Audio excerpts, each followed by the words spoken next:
Dober dan, gospe in gospodje. Začenjamo s tiskovno konferenco, na kateri bo predsednik republike, dr. Danilo Türk, sporočil svojo odločitev glede predloga za predsednika vlade. Kasneje bo seveda tudi odgovarjal na vaše vprašanja. Prosim, gospod predsednik.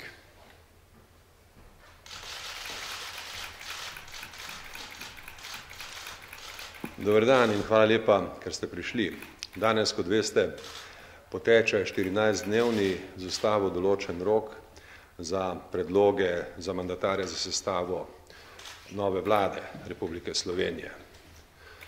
Odločil sem se, da glede na odnose med strankami v državnem zboru in njihova prizadevanja za sestavo koalicije, sam kot predsednik Republike Slovenije ne bom predlagal kandidata za mandatarja za sestavo slovenske vlade.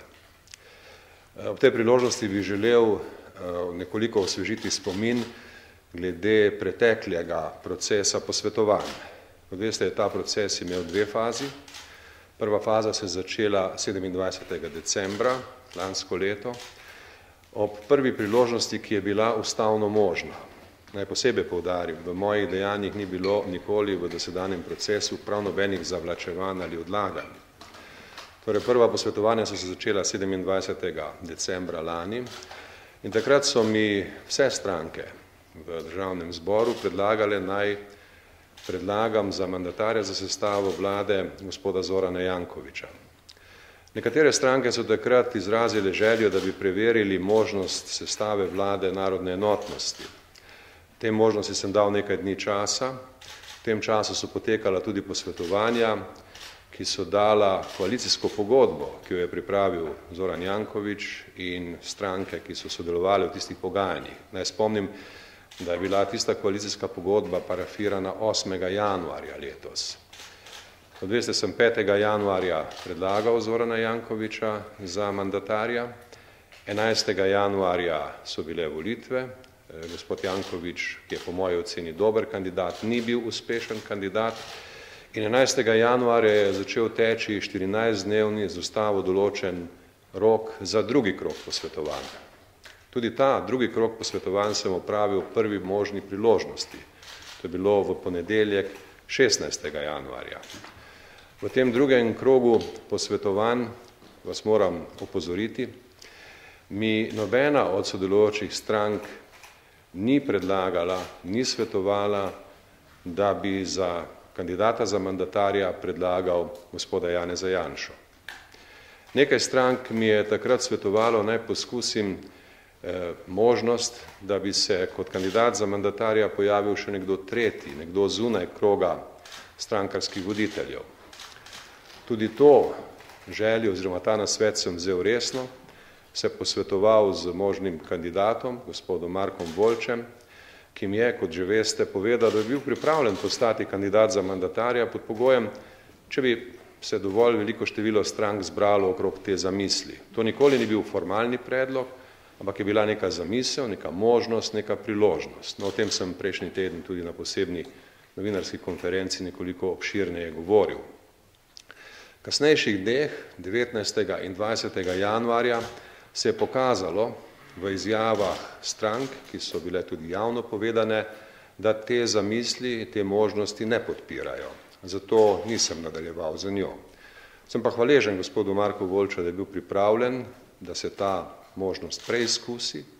In mislim, da je imela ta pripravljenost dva pozitivna učinka.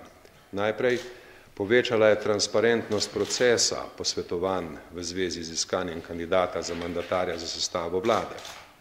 In drugič, pokazala je še nekaj. Pokazala je, da se lahko najde dober, prepričljiv kandidat tudi zunaj kroga voditeljev parlamentarnih strank v Državnem zboru Republike Slovenije.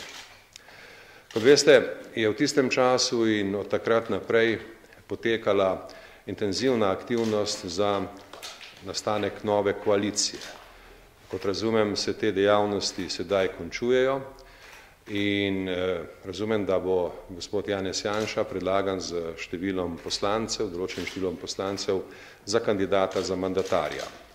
Ta možnost je seveda popolnoma legalna, je predvidena v 111. členu Ustave Republike Slovenije. Sam pa moram povedati, da ocenjujem, da gospod Janez Janša nima polne legitimnosti, ki je potrebna za mesto kandidata za mandatarja za sestavo slovenske vlade. To svojo oceno sem povedal strankam na posvetovanjih 16. januarja letos in strankam ni neznana. Gre za oceno, ki je posledica dejstva, da gospoda Janšo bremeni pravnomočni obtožni predlog v kazenskem postopku. In po moji oceni noben kandidat, ki ga bremeni pravnomočna obtožnica ali pravnomočni obtožni predlog, ne more veljati za kandidata s polno legitimnostjo. In mislim, da moramo v Sloveniji biti glede teh vprašanj resni in pozorni, kajti pri nas smo dolžni povišati raven etične kvalitete in kulture naše politike. To so moji razlogi in moja ocena, kot rečeno, je, da gospod Janša nima polne legitimnosti za to kandidaturo. Seveda to načelo velja za vse kandidate. Če bi gospod Zoran Janković bil obremenjen s pravnomočno obtožnico ali pravnomočnim obtožnim predlogom, ga prav gotovo ne bi predlagal za mandatarja za sestavo vlade. To velja za katerega koli drugega kandidata. Predsednik republike, po moji oceni, ne more predlagati kandidata, ki ga bremeni pravnomočna obtožnica ali pravnomočni obtožni predlog. Seveda pa, kot poznate iz besedila Ustave Republike Slovenije, lahko kandidate predlagajo tudi drugi. In na koncu koncev je odgovornost za kandidature in zlasti za odločitev stvar poslancev in poslank v Državnem zboru Republike Slovenije.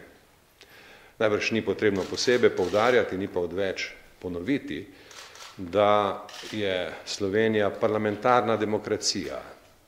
In v parlamentarni demokraciji imajo odločujočo vlogo parlament, poslanke in poslanci in seveda stranke v Državnem zboru in pred njimi je ta čas tudi vsa odgovornost. Toliko sem želel povedati za uvod, sedaj sem pa pripravljen odgovarjati na vaše vprašanje. Naj povem, da bomo najprej odgovarjali na vprašanje v zvezi z predlogom za predsednika vlade, kasneje pa, če bo za to interes, tudi na vprašanja v zvezi s kakšnimi drugimi temami. Kdo bo, prosim, začel? Kolegica v zadaj levo. Pozdravljeni, Tjaša Poreber, Žurnal 24. Glede na to, da na koncu gospoda Voljča niste predlagali, se vam zdi, da je bilo to, da ste ga sploh dali v razmislek, kot pravite, pravzaprav zdaj prenagljena napaka oziroma odločitev? Ne, to ni bila prenagljena odločitev, niti ni bila napaka. Kot sem že povedal, je ta izkušnja prinesla dve pomembni spoznanji. Prvič, videli smo lahko nekoliko bolje, kako potekajo posvetovanja med strankami v procesu priprave kandidature mandatarja. Z eno besedo, povečala se transparentnost. In pri nas, kot veste, se o transparentnosti veliko govori, veliko želja je s tem povezanih in seveda, če smo nekoliko povečali transparentnost tega procesa, je to dobro. In drugič, pokazalo se je, da lahko v Sloveniji najdemo dobrega in prepričljivega kandidata tudi zunaj kroga vodi parlamentarnih strank. To je pomembno. Pomembno je vedeti, da take možnosti obstajajo in morebiti se bo kdaj v prihodnje pokazala potreba, da se kakšna podobna možnost ponovno preizkusi in seveda takrat nam bo ta izkušnja prišla prav. Danes nikakor ne želim napovedovati nobenega prihodnega razvoja, ampak ker ste me vprašali, kako ocenjujem izkušnjo iz preteklega tedna, vam povem, kje vidim njene pozitivne lastnosti. Naslednje vprašanje, kolega. Rok Šuligoj, Info TV. Nova koalicija okrog Janeza Janše se je začela sestavljati že od tiste srede, ko se v Državnem zboru ni dalo izglasovati predsednika Državnega zbora. Javnost je pričakovala, da boste imenovali Janeza Janšo. Zanima me, ali je bil to edini razlog, ki ste ga prej povedali, da ga niste imenovali, ter zakaj mogoče niste imenovali koga drugega iz SDS-a za mandatarja? Torej, najprej razlog, ki ga upoštevam, je ta, o katerem sem govoril. Gospoda Janša ne moremo obravnavati kot kandidata s polno legitimnostjo iz razloga, ker ga bremeni pravnomočni obtožni predlog v kazenskem postopku. To svojo oceno sem povedal vsem strankam na posvetovanjih 16. januarja. Vi ste rekli, koalicija se začela graditi že prej, 11. januarja so bile volitve, na katerih gospod Janković ni uspel in od takrat naprej so se okrepili napori za graditev drugačne koalicije. Kot rečeno, jaz sem strankam svoje načelno stališče povedal, stranke pa, kot sem že omenil, niso predlagale niti gospoda Janša, niti kogarkoli drugega iz Slovenske demokratske stranke kot možnega kandidata, o katerem naj predsednik republike razmisli. Ampak so povedali, da potekajo koalicijska pogajanja in da bo morebiti prišlo do tega, da bo del teh koalicijskih pogajanj tudi neka določena lista podpisov in spisek podpisov poslancev, ki bi potem predlagali mandatarja. To, kot veste, je po 111. členu naše ustave ena od možnosti in če so stranke želele to možnost izkoristiti, je to seveda popolnoma legalno. Naslednje vprašanje, Meta Roglič. In potem gospod Gajšek.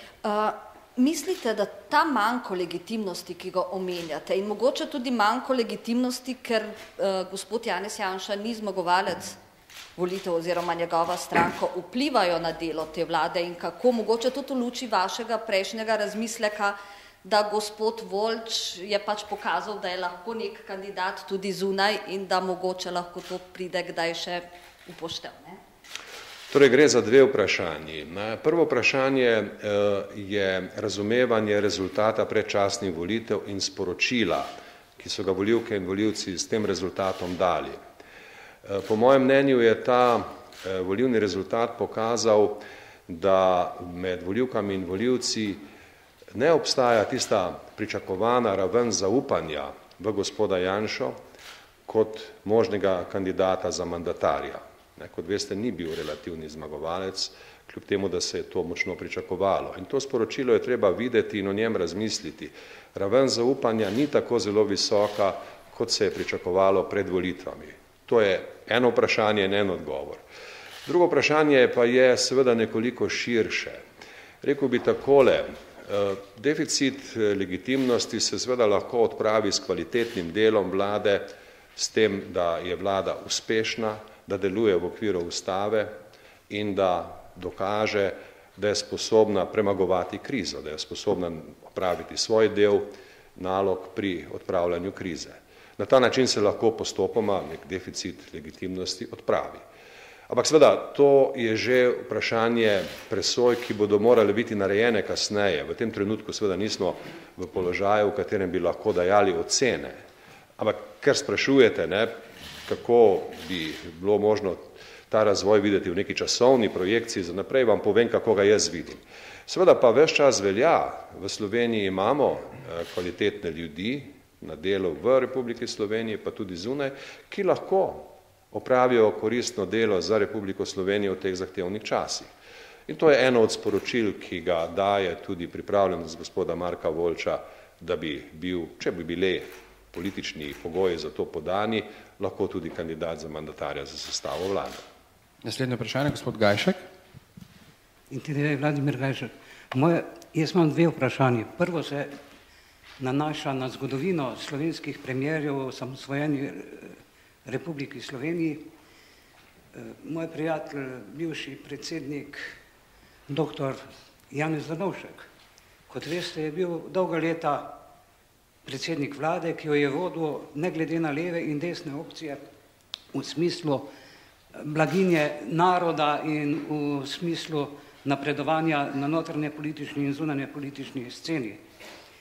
Janša je kot zgodovinska osebnost bil tudi že obrambni minister in premier.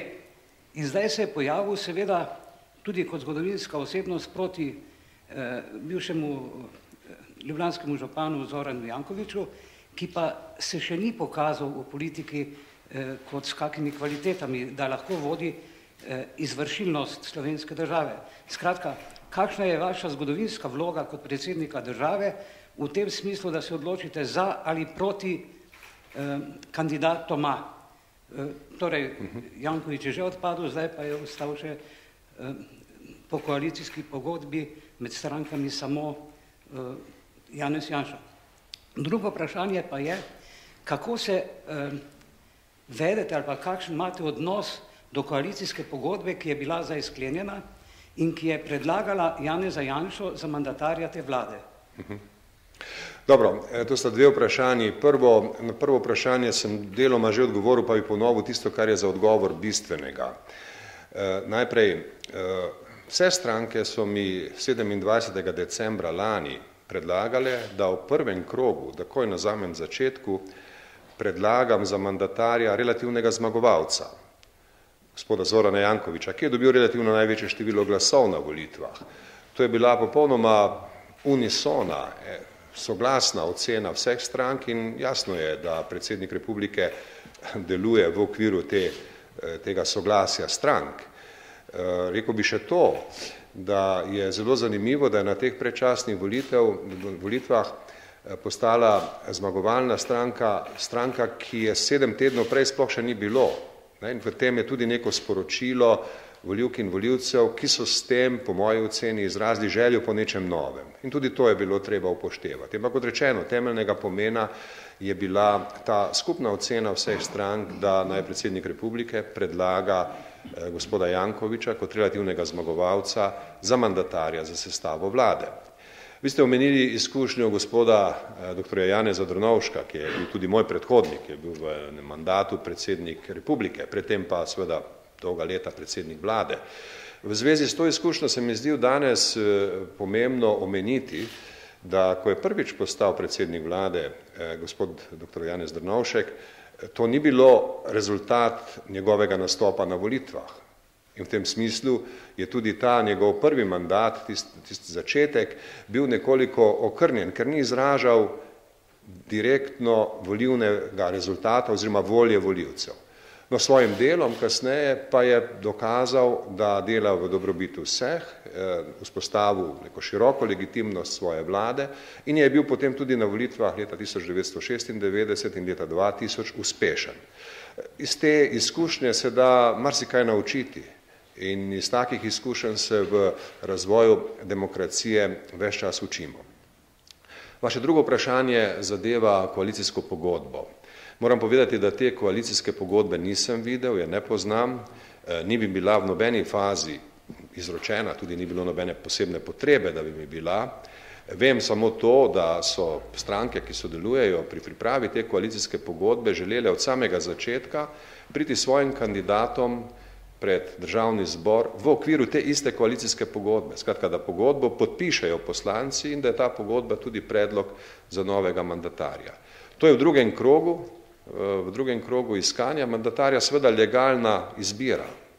Kot veste, 111. člen ustave tako izbiro predvideva in prav nič ni narobe, če stranke to naredijo. Seveda, ko bo enkrat proces končan, me bo zanimalo pogledati koalicijsko pogodbo, vendar kot predsednik republike nimam nobene vloge pri njenem sestavljanju in si tudi kaj posebej ne želim vplivati na potek tega dogovarjanja, ki je dogovarjanje med strankami. To je treba razumeti. Stranke same vodijo pogovore, same ocenjujejo, kako daleč so se zbližale, same delajo tudi določeno, če lahko rečem nekoliko hudomušno in v narekovajih določeno trgovino, jasno, da pri strankarskih odnosih je vedno nekaj tega in seveda to je tudi proces, ki ga je treba popolnoma prepustiti strankam. Naslednje vprašanje, Katja Šeruga, POP TV.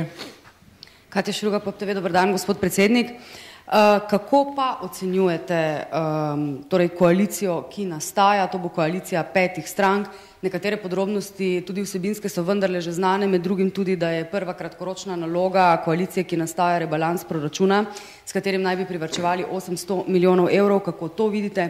Na vse zadnje, kako boste tudi vi kot predsednik republike sodelovali z torej novo vlado, če bo zdaj taka, kot se kaže, da bo, s premijejem, kot se kaže, da bo. Pa tudi morda, če lahko pritaknem še vprašanje, ali imate kakšen komentar na kandidaturo gospoda Zvera na predsedniških volitvah, ki utegne biti tudi vaš protikandidat, če se boste odločili, da kandidirate. Torej, to so 3 vprašanja. Najprej glede koalicijske pogodbe, naj še enkrat povem, jaz ne poznam te pogodbe in tudi ne morem komentirati njene podrobne vsebine. Seveda pa je rebalans proračuna nujna prioriteta. To je nujna prioriteta, ki jo nalaga naš ekonomski položaj. Veliko je bilo o tem že govora in prepričan sem, da bi vsaka koalicija ki bi prišla na oblast v teh razmerah, morala ravno rebalansu proračuna posvetiti svojo prvo pozornost. O številkah ne želim govoriti, ker ne poznam kalkulacij, ki so bile opravljene in mislim, da se o tem še vodijo pogovori in da bo tu potrebno še precej analitičnega dela, tako da ne bi bilo prav, če bi poskušal sedaj kakorkoli podrobneje ocenjevati prav to vprašanje. Ni pa dvoma, da je rebalans proračuna prva prioriteta. Drugo vprašanje se tiče, je bolj hipotetično, je vprašanje mojega sodelovanja z novo vlado, ki bo nastala v naslednjih tednih. Kakorkoli se bo že ta proces razvil, da bomo do nove vlade v naslednjih tednih prišli. Rekel bi takole, naša ustava določa zelo dober, čvrst in jasen okvir sodelovanja vseh organov države, državnega zbora, vlade, predsednika republike in vseh drugih. Prepričan sem, da bomo lahko sodelovali znotraj ustavnega okvira in da tu ni pričakovati kakšnih posebnih težav. Če bomo vsi delovali v okviru ustave, po pravilih, ki jih ustava določa, bo to sodelovanje dobro in z njim ne bi smelo biti nobenega problema. Seveda pa bo kvaliteta in dinamika v veliki meri odvisna od uspešnosti vlade, kajti v našem sistemu je tako, da ima vlada prvenstveno odgovornost za stanje v državi. Tu smo si tudi na jasnem. In seveda bom kot predsednik republike upošteval oboje. Ustavna pravila in potrebo, da je vlada uspešna. Tretje vprašanje je seveda popolnoma drugačno in glede tega v tem trenutku lahko rečem naslednje. Sam se še nisem odločil, ali bom kandidiral za predsednika republike na volitvah proti koncu tega leta. To pa zato, ker ocenjujem, da je za tako odločitev še prezgodaj. Vendar, iz mojih dosedanjih izjav, ki jih je bilo več, ste lahko razbrali, da o tej možnosti zelo resno razmišljam. No in to je tisto, kar vam lahko povem danes. O odločitvah bom pa pravočasno obvestil. Prav, hvala lepa. Če ni več, oziroma so še vprašanja Mojca, Pašek, Šetinc, Mojca Šetinc, Pašek, TV Slovenija. Doktor Türk, rekli ste, vaša odločitev glede predloga o mandatarju, skratka Volču je prinesla na plano transparentnost strank, ki so vam predlagali, da razmislite o tretjem človeku. Kako vi v bistvu ocenjujete njihovo ravnanje? Kako ocenjujete sestavljanje te koalicije, katere sodelovanje se danes podpisuje? Torej, gledajte, transparentnost je dragocena dobrina, ki seveda, ko gre za posvetovanja, ni vedno možna v svoji 100-odstotni podobi. Navsezadnje gre tudi za to, da v posvetovanjih rešitve zorijo in včasih je v nekem trenutku, preden so vse odločitve dozorele, transparentnost tudi sama nekoliko nepopolna. Vendar je dragocena in danes, mislim, gledano v retrospektivi, ni razloga, da bi karkoli iz tistega obdobja ocenjevali z izrazito negativnim predznakom. Rekel bi tako, pokazalo se je, kako stranke delujejo. Stranke delujejo na svoj način, ki je v parlamentarnih demokracijah znan. In tu ne smemo imeti pretiranih pričakovanj, tu ne smemo imeti iluzij. Moramo razumeti, da so politične stranke pač politične stranke. Te stranke se pogajajo, se razhajajo včasih zbližujejo svoja stališča, včasih opravijo nekaj trgovine in potem seveda se iz vsega tega razvijajo odločitve. Mislim, da ta izkušnja ni prinesla nekih radikalno novih spoznanj, prinesla pa je neko višjo stopnjo transparentnosti. Še kakšno vprašanje? Če ne, potem bi se vam zahvalili za vašo navzočnost. Hvala lepa, gospod predsednik. Hvala lepa. Hvala lepa tudi vsem drugim, ki ste bili nocoj oziroma danes z nami.